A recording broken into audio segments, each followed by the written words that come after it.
Alright. How many games do you have sitting in your library that you've played maybe once, or twice, or not even at all? Or maybe you bought a new game on launch day, you played it for like maybe an hour or two, and then you put it back on the shelf and it just sits there for months. Or even better yet, and this is a very common one, you're chilling on Discord with the boys, right? You're all trying to figure out what game to play together, and you end up, let's say, playing Battlefield 6 for an example. You spend $70 on the game, right? You play it for like a week, and then the next week you move on to something else. And the funniest part is, this is just a continuous cycle, over and over and over again. So what's going on here? Why do we keep doing this, even when we know better? Today, I want to talk about something that I personally struggle with as well. Why do we keep buying new games that we don't end up playing? It's not just about wasting money, right? It's about the expectations, the habits, and how the gaming industry influences our decisions. And by the end of this video, I want to help you become more aware of it. And maybe, just maybe, you can save some money yourself too. Don't worry guys, we'll keep this quick, I promise. Everyone talks about gaming as a hobby, and at the end of the day, it is. But it's also a spending habit. A very, very expensive spending habit. And unlike other hobbies, games are constantly being marketed to us. Whether it's new releases coming out, you got your upcoming sales on Steam for the summer sale, or the winter sale, or the fall sale, whatever.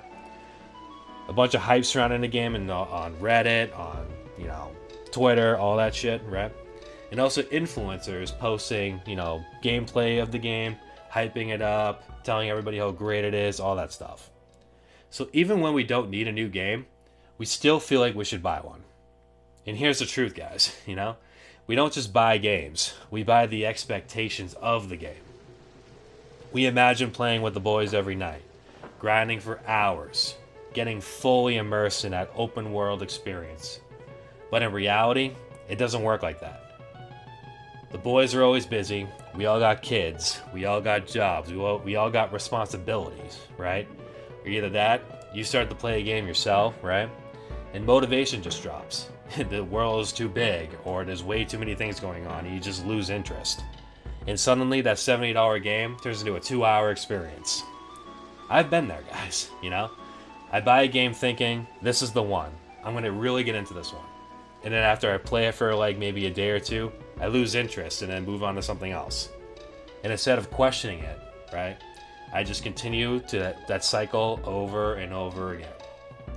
So why do we keep doing this? Well, there's a few reasons. There's a lot of hype in marketing. Think of like trailers, you got your influencers pushing the game, and also the game reviews, the early copies, right, that kind of stuff. And then there's the FOMO, right? The fear of missing out. Everyone else is playing it, right? Everyone's talking about it. If you're a kid, right, you go to school, all your friends are talking about, the new game that came out, and you're like, well, shit, now I have to play it too, or I'm gonna miss out. And then the next thing too is the sales, right? It's a good deal, so I might as well. It's 80% off, right? So you buy the game at 80% off, and then it just sits in your library for months. And then the last thing to talk about is really the optimism. We overestimate how much we'll actually play the game, right? I go by the dollar an hour philosophy, right? If the game is $70 and I don't get 70 hours out of it, I don't even bother, right? And all that leads to one thing: buying games based on emotion and not intention. So, what can we do instead? I got that pro gamer move, guys, okay? It's a simple habit. Just wait like a week or two, okay? There's a honeymoon phase for every game that comes out, all right? And games nowadays don't last more than like maybe a month max, and then everyone's move on to something else. Unless it's like, Arc Raiders or something like that. Everyone's playing that shit, right? So don't buy it immediately. Watch some gameplay, read reviews, do some research. Let the excitement settle down a little bit. And if you still want to buy it after that, hey man, all power to you. That's cool, man. Because at the end of the day, gaming's about the enjoyment. And there's nothing wrong with buying games with your hard-earned money that you use every day, working like 9-10 hour shifts. And as long as you're actually getting value out of them, not just financially, but in how you spend your time, that's all that matters at the end of the day, bro. But anyway, that's how I started thinking about it. And if this is something that you experience too, Let me know in the comments. I'm curious how you guys approach it as well.